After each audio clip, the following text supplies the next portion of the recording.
I am so sorry, Eleanor. Edward simply insisted he needed a strong queen by his side. I told you. Everyone pities me for taking on such a piece of trash, but my sister doesn't know that what she sees is the pure gold crown on the crown prince's head, while what I see is a violent uprising about to rip that head off his shoulder. They say you are broken, my lord. And what do you say, Lady Eleanor? I say a wolf is most dangerous when the hunters forget he has teeth.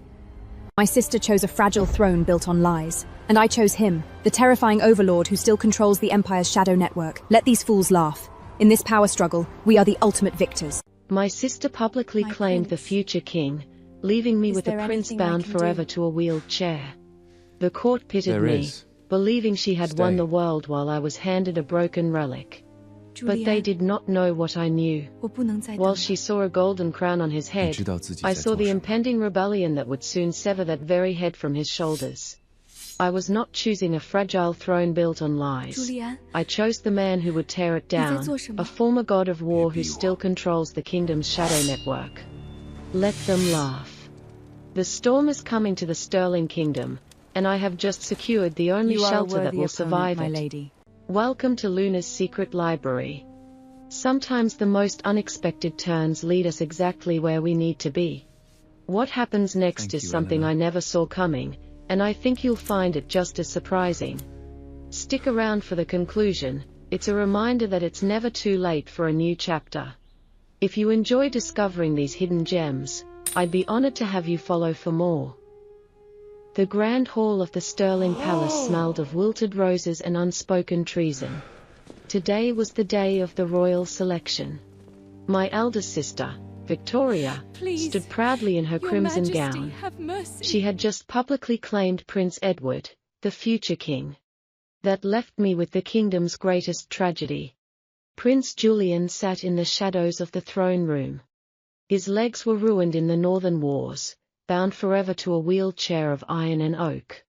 Whispers echoed through the velvet-draped walls. The courtiers pitied me. They thought Victoria had won the world, while I was handed a broken relic. Victoria turned to me, her smile dripping with false sympathy. "I am so sorry, Eleanor," she whispered, loud enough for the gossips to hear. "Edward simply insisted he needed a strong queen by his side. I am sure you will find a way to care for poor Julian." I looked at her, keeping my expression perfectly calm. She did not know what I knew. She saw a crown of gold on Edward's head. I saw the impending rebellion that would soon sever that very head from his shoulders. I curtsied gracefully, my blue velvet skirts sweeping the marble floor. "May your reign be everything you deserve, sister," I replied smoothly. Then, I turned my back on the future king. I walked slowly toward the dark corner where Julian waited.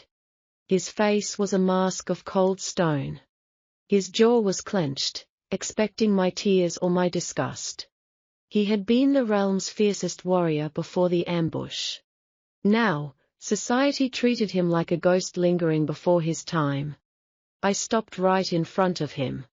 I did not offer a look of pity. Instead, I knelt, bringing my eyes level with his striking, storm-grey gaze. "They say you are broken, my lord," I said softly, meant only for his ears. Julian's eyes narrowed, a flash of dangerous fire cutting through his apathy. "And what do you say, Lady Eleanor?" His voice was rough, like gravel and steel. I reached out and placed my hand firmly over his clenched fist. "I say a wolf is most dangerous when the hunters forget he has teeth." For a fraction of a second, the cold mask cracked. A fierce, undeniable hunger sparked in the depths of his eyes. The entire court watched us, entirely blind to the truth. Victoria had chosen a fragile throne built on lies. I was choosing the man who would tear it down. Our marriage contract was signed in silence. The heavy wax seal felt like a vow of vengeance. As I pushed his chair out of the grand hall, I held my head high. Let them laugh. Let them pity the beautiful girl shackled to the crippled prince. The storm was coming to the Sterling Kingdom. And I had just secured the only shelter that would survive it.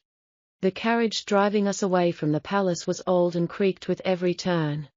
Julian sat opposite me, staring out the dusty window into the gathering dark. He had not spoken a word since we left the royal gates. The silence between us felt heavy, packed with unspoken suspicion. We arrived at his estate, a forgotten manor on the edge of the capital. Weeds choked the stone pathway, and the grand doors needed paint. It was a sharp contrast to the glittering gold of the Crown Prince's palace.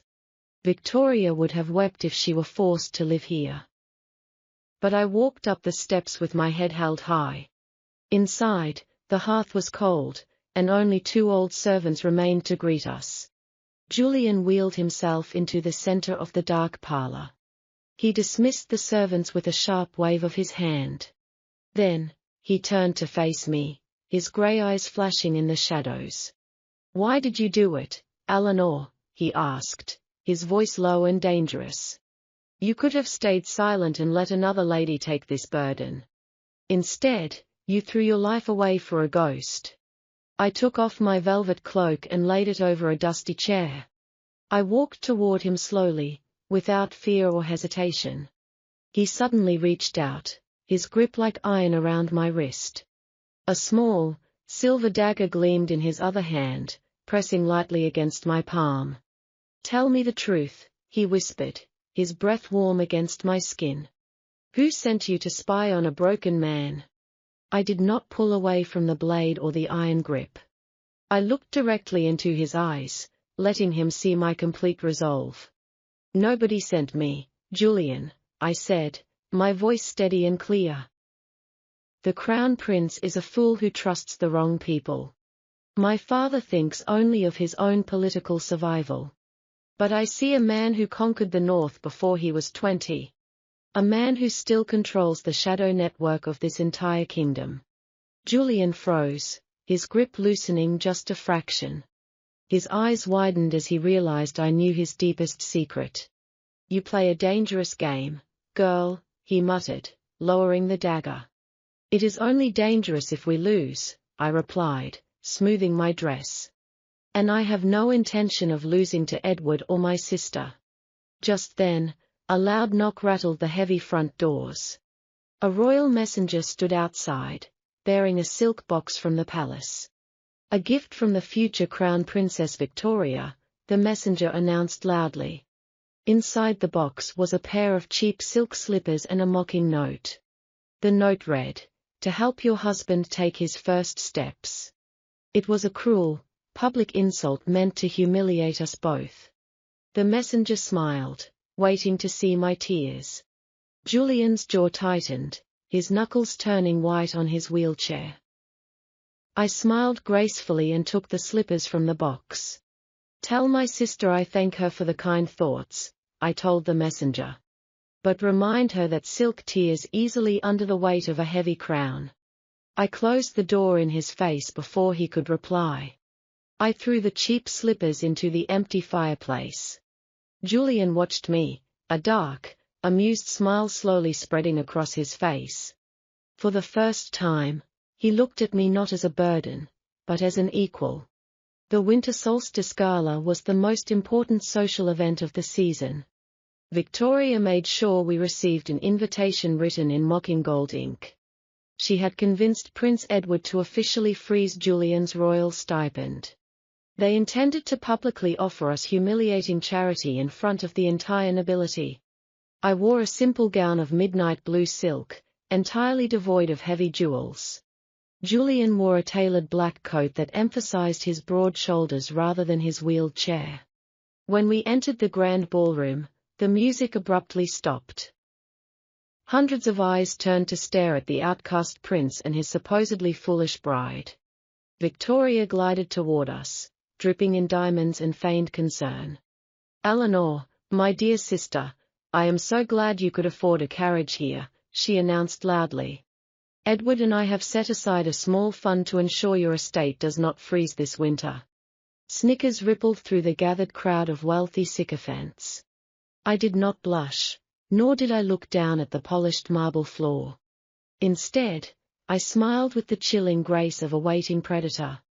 You are too generous, Victoria, I replied, my voice carrying clearly across the silent room. However, we will not be needing the crown's copper coins. Victoria frowned, her perfect mask slipping for a fraction of a second. Pride will not keep your hearth warm, sister, she chided gently. I signaled to one of Julian's silent men standing by the entrance. He stepped forward, handing a thick ledger bound in dragon scale leather directly to the Chancellor of the Exchequer. My husband and I have spent the last week securing a different kind of warmth, I explained. We have purchased every major grain shipment arriving from the southern ports. A collective gasp echoed through the cavernous ballroom. The Chancellor hastily opened the ledger, his face draining of all color. It is true, Your Highness, the Chancellor whispered to Edward, who had just walked over. Prince Julian's trading houses now control the entire kingdom's winter food supply. Edward's arrogant smirk vanished, replaced by a look of absolute panic. Without that grain, the royal army stationed in the north would starve within a single month. Victoria looked at me, her eyes wide with shock and sudden, biting humiliation. Her heavy diamonds suddenly looked absurd, and her future crown felt terribly fragile. Julian wheeled himself forward, stopping just inches from his horrified brother. It seems the crown is the one in need of charity this winter, Julian said, his voice deadly quiet.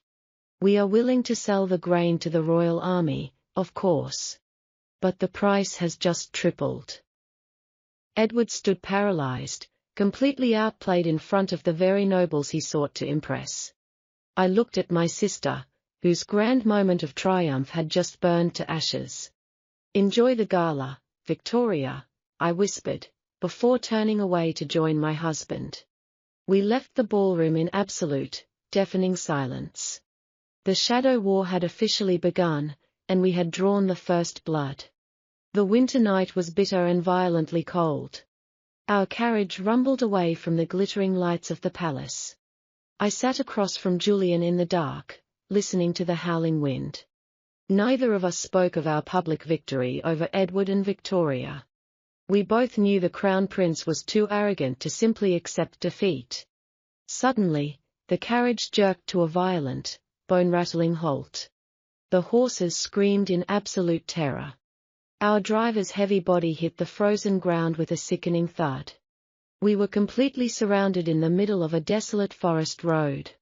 The shadows outside the windows shifted, revealing men in dark cloaks. The moonlight caught the cold steel of drawn swords. Edward had sent his elite royal assassins to erase his humiliation. He wanted the grain ledger, and he wanted us dead. Julian slowly reached for the silver-headed cane resting by his side. He looked at me, his grey eyes searching for any sign of panic. Stay down, Eleanor, he commanded, his voice like cracking ice. I did not cower, nor did I scream like my sister would have. I simply nodded, leaning back into the velvet cushions of the carriage.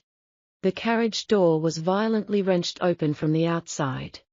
A masked assassin lunged forward, his blade aimed straight at Julian's heart. Julian did not even bother to try and stand. With a flick of his wrist, the silver cane separated with a metallic hiss. A hidden, razor-sharp blade emerged from the polished wood.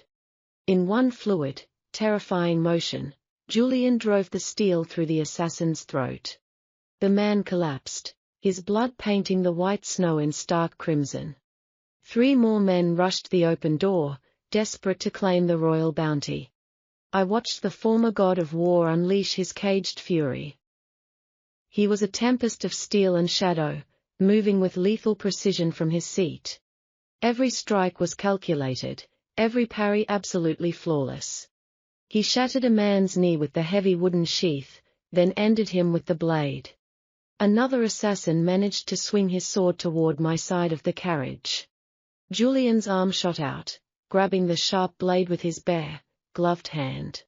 He pulled the attacker off balance and buried a dagger deep into his chest. In less than 3 minutes, the forest road was dead silent once more. 6 elite assassins lay lifeless in the freezing snow. Julian sat breathing heavily, his dark coat now slick with wet blood. He pulled a silver medallion from the neck of the nearest corpse. It bore the unmistakable royal crest of the Crown Prince. He turned back to me, the savage fire of battle still burning in his eyes. A single drop of enemy blood had splattered onto my pale cheek. He reached out slowly, his large hand hovering near my face. He expected me to flinch from the monster society believed him to be. Instead, I leaned forward into his touch. I took my lace handkerchief and gently wiped the blood from his knuckles. They underestimated you, I whispered into the quiet night. And they underestimated you, he replied, his voice suddenly thick with emotion. He gently wiped the blood from my cheek with his thumb. His touch was remarkably tender for a man who had just taken 6 lives. At that moment, the coldness between us finally shattered. We were 2 outcasts bound by blood, ambition, and a dangerous new desire. The Crown Prince had tried to bury us in the snow. He only succeeded in awakening the wolves. Morning sunlight pierced the stained glass of the High Council chamber. The ailing king sat upon the iron throne, his breathing heavy and labored. Crown Prince Edward stood by his side, looking entirely too pleased with himself. Victoria stood beside him in a gown of spun gold, her chin raised in arrogant triumph. They both believed that the wolves had been slaughtered in the snow last night. They thought the grain ledger was safely buried with our frozen corpses. Then, the heavy oak doors of the chamber were thrown violently open. A collective gasp swept through the assembled lords and powerful ministers. Julian wheeled himself forward, his dark suit perfectly tailored and immaculate. I walked beside him, my posture as straight and unyielding as a drawn sword. Edward's smug smile vanished, his face draining to a sickly, absolute white. Victoria gripped the edge of the royal table, her knuckles turning bone pale. "Good morning, Father," Julian said, his voice echoing loudly in the silent hall. "We apologize for our tardiness to this emergency council meeting. The roads were unexpectedly hazardous last night." The king leaned forward, his tired eyes narrowing at his eldest son. "I was told you were indisposed, Julian," the king rasped, coughing slightly. "Edward assured me that you had surrendered the grain ledgers back to the crown." I stepped forward, my silk skirts rustling quietly against the cold marble floor. "The Crown Prince is entirely mistaken, Your Majesty," I said, my voice calm and clear. "My husband and I still hold the sole authority over the southern grain supply." Edward slammed his fist on the table, his panic turning into reckless rage. "They are committing treason against the crown," Edward shouted desperately. "They are extorting the royal army and plotting to starve our brave soldiers." Victoria stepped forward, her voice dripping with fake, trembling outrage. "Eleanor has always been a wicked, jealous girl," my sister cried to the court. "She forced poor Julian into this scheme to punish me for marrying Edward." I did not raise my voice, nor did I let her pathetic tears move me. "We are not extorting the army, Your Majesty," I replied, ignoring her completely. "We simply refuse to hand the kingdom's survival over to a careless murderer." The entire council chamber erupted into chaotic, horrified whispers. "Careful, child," the king warned, his authority silencing the room instantly. I reached into my velvet pouch and pulled out the heavy silver medallion. I tossed it onto the grand marble table, letting it clatter loudly against the stone. 6 elite assassins ambushed our carriage on the winter road last night. They carried this royal crest, and they bore the distinct steel of the East Guard. "If Your Majesty requires further proof, we left their bodies at the palace gates." The king stared at the medallion, immediately recognizing his own heir's personal seal. He turned slowly to look at Edward, who was now physically shaking with fear. Victoria tried to reach for Edward's arm, but he violently pushed her away. "You fool," the king whispered to Edward, his voice laced with absolute disgust. You failed to secure the grain, and then you failed to clean up your own mess. In that single moment, the golden illusion of the crown prince shattered completely. The king stripped Edward of his military command right there in front of the nobles. He formally placed the winter defense and the grain distribution into Julian's capable hands. Victoria stared at me across the room, her golden crown now feeling like a collar of lead. I smiled back at her, my eyes cold and entirely empty of mercy. She had wanted the glittering throne, but I had just taken the kingdom's true power. My father arrived at our gates before the sun had fully risen. The Marquis of Ashford did not come to congratulate me on surviving a brutal assassination. He came because the Crown Prince was desperate, and Victoria had spent the night weeping. I received him in the main parlour, standing tall by the roaring fireplace. Julian remained in the shadows of the adjoining study, the heavy door left slightly ajar. My father did not even ask if I was harmed by the East Guard blades.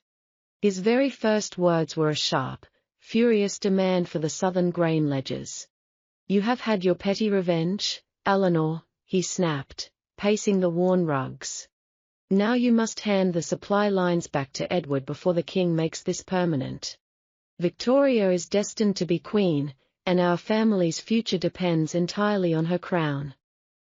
You are destroying everything I have built for a crippled, disgraced outcast." I stared at the man who had ignored me for my entire existence. There was no warmth in my chest, only the quiet ash of a burnt-out childhood. "My husband is the new commander of the winter defense," I replied smoothly. "I will not betray him to save a foolish prince who sent assassins to slit my throat." My father's face flushed a violent, ugly shade of crimson. "You belong to this family, and you will obey me," he roared, stepping menacingly closer.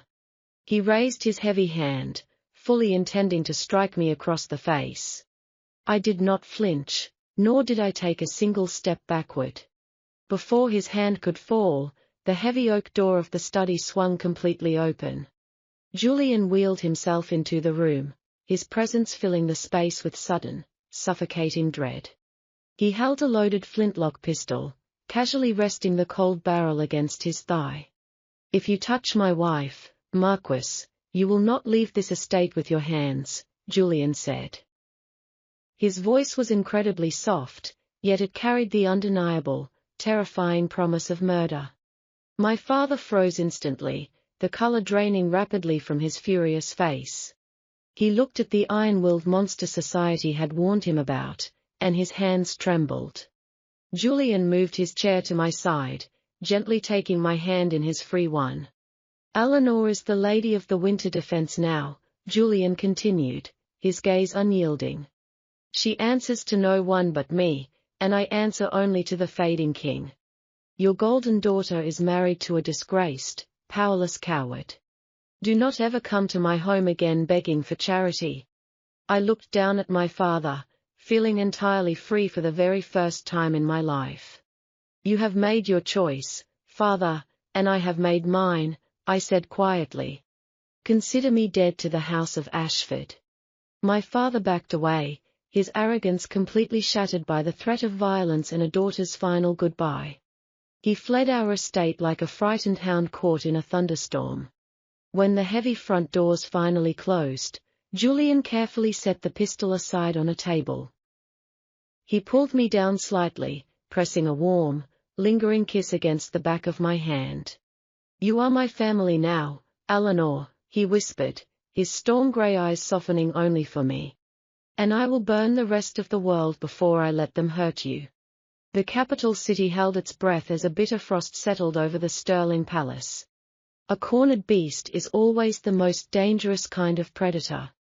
Edward had lost his military command, his public pride, and his father's favor. He only had one desperate, violent move left to make.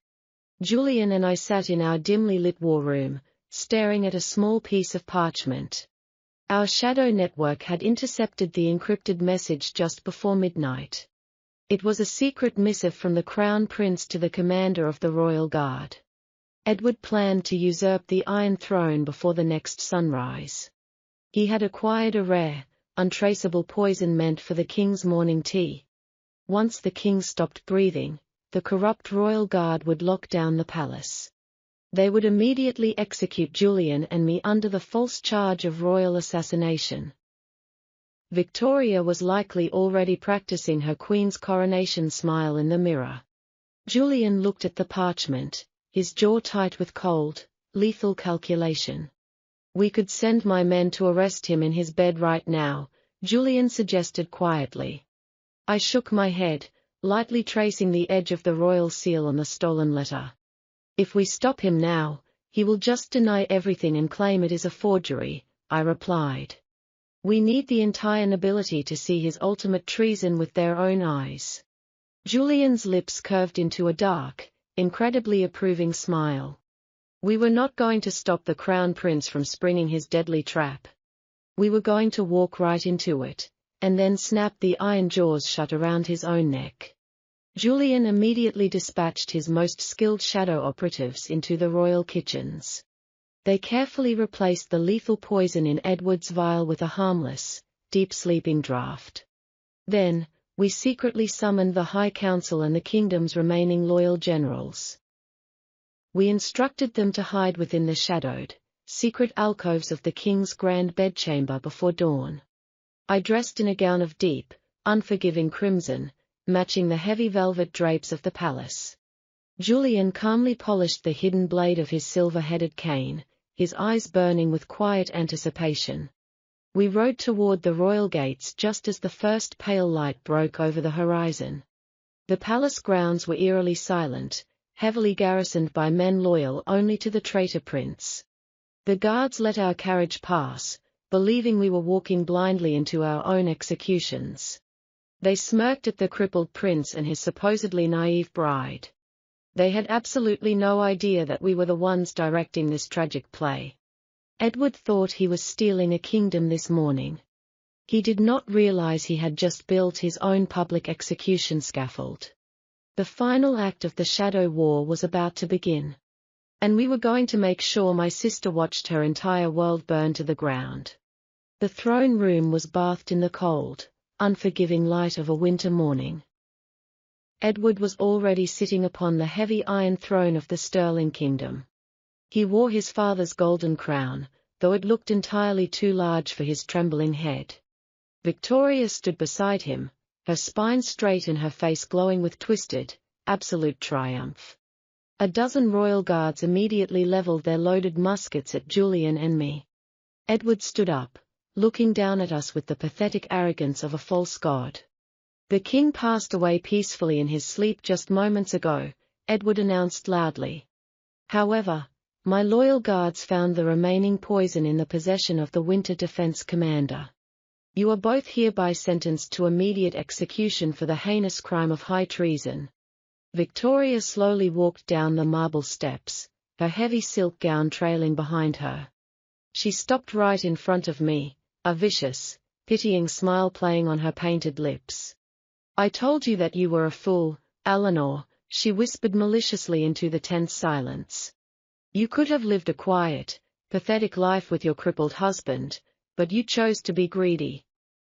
Now, you will die a traitor in the dirt, and I will be the glorious queen." I looked at the glittering diamonds around her neck, feeling absolutely nothing but cold amusement. Julian did not reach for his hidden blade, nor did he attempt to shield me from the guns. He simply leaned back in his wheeled chair and let out a low, terrifyingly dark laugh. The sound echoed through the cavernous hall, making the armed guards shift nervously on their feet. "Are you absolutely certain the king is dead, brother?" Julian asked, his voice deadly calm. Edward sneered, tightly gripping the carved armrests of the heavy throne. "I watched him take his final breath with my own eyes," the lying prince declared confidently. "Did you now, my treacherous son?" A raspy, fiercely furious voice echoed from the shadows. The heavy velvet curtains directly behind the throne were violently thrown aside.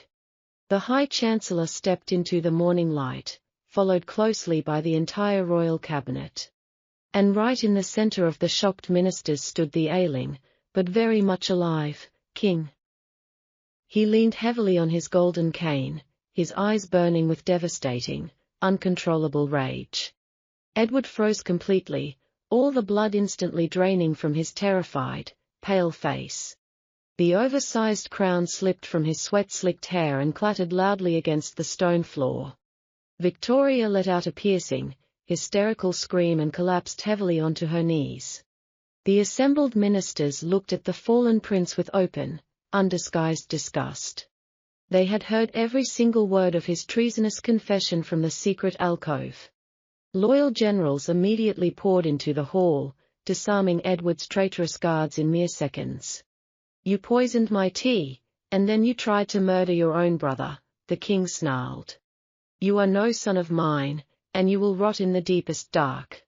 The king commanded his loyal men to drag the weeping prince down to the lowest dungeons. Victoria crawled toward me across the cold floor, her false pride shattered into a million pathetic pieces. She grabbed the hem of my crimson gown, sobbing and begging me to save her wretched life. "I didn't know, Eleanor, I swear on my life I knew nothing of his plot," she cried desperately. I looked down at the sister who had happily offered me up as a sacrifice just months ago. I gently but firmly pulled my velvet skirt out of her trembling, desperate grasp. "A queen must share her king's heavy fate, Victoria," I whispered coldly. The guards seized her by the arms, dragging her screaming and kicking from the grand hall. The false king and his treacherous bride were finally gone, leaving only the quiet echoes of their ruin. The old king turned his tired, weary eyes toward Julian, nodding in solemn, absolute surrender. We had not just survived the brutal winter storm, we had become it. The final breath of the old king came just before the first thaw of spring. He passed away in the quiet hours of the morning, leaving a broken realm behind. The Sterling kingdom did not weep for very long. They were entirely too busy watching the heavy iron gates of the royal palace swing open for their new ruler. Julian did not wear the heavy gold crown that his brother had so desperately craved. Instead, he chose a simple circlet of forged steel and dark winter iron. He sat upon the grand dais, his wheeled chair replaced by a custom throne of carved oak and velvet. I stood beside him, feeling the immense weight of the moment settling over the silent hall. The High Chancellor stepped forward, holding a second crown made of matching steel and intricate silver vines. He turned toward Julian, expecting the new king to place it upon my head as a traditional gesture of ownership. Julian simply raised his hand, stopping the old minister dead in his tracks. He took the silver crown and handed it directly to me. His storm-grey eyes held a profound, unwavering respect that no royal title could ever buy. "A king does not command the winter storm, Eleanor," he said, his voice echoing clearly through the grand hall. "He stands beside it." I took the crown from his scarred hands and placed it firmly upon my own head. The entire court knelt in absolute, unbroken silence. They were not just bowing to a new monarch, they were submitting to a united force of nature. Later that evening, we stood together on the high balcony overlooking the capital city. The air was still bitterly cold, but the oppressive dread of the past months had entirely vanished. Julian rested his hands lightly on the stone balustrade, looking out at the glittering lights below. Edward was rotting in the deepest dungeon, forgotten by the very nobles he had tried to impress. Victoria spent her days weeping in a remote, desolate convent, her vain dreams of glory turned into a permanent nightmare. We had survived their treacherous games and claimed the ultimate prize. I wrapped my velvet cloak tighter around my shoulders and stepped closer to my husband. He reached out, pulling me gently against his side. There was no need for grand declarations of love or dramatic promises of eternal devotion. We had forged our undeniable bond in the fires of betrayal and the freezing snow of assassination attempts. We were two outcasts who had looked at a shattered world and decided to rebuild it together. I rested my head against his shoulder, listening to the steady, reassuring beat of his heart. "The kingdom is finally quiet," Julian murmured, brushing a stray lock of hair from my face. "For now," I replied softly, watching the first gentle snowflakes of the evening begin to fall. But whatever comes next, they will have to face both of us. Julian smiled, a genuine, rare expression that softened the harsh, unforgiving lines of his war-torn face. He leaned down and kissed me, sealing our shared destiny under the vast, starlit sky. The crippled prince and the unwanted sister had finally taken the world. And we would never, ever let it go.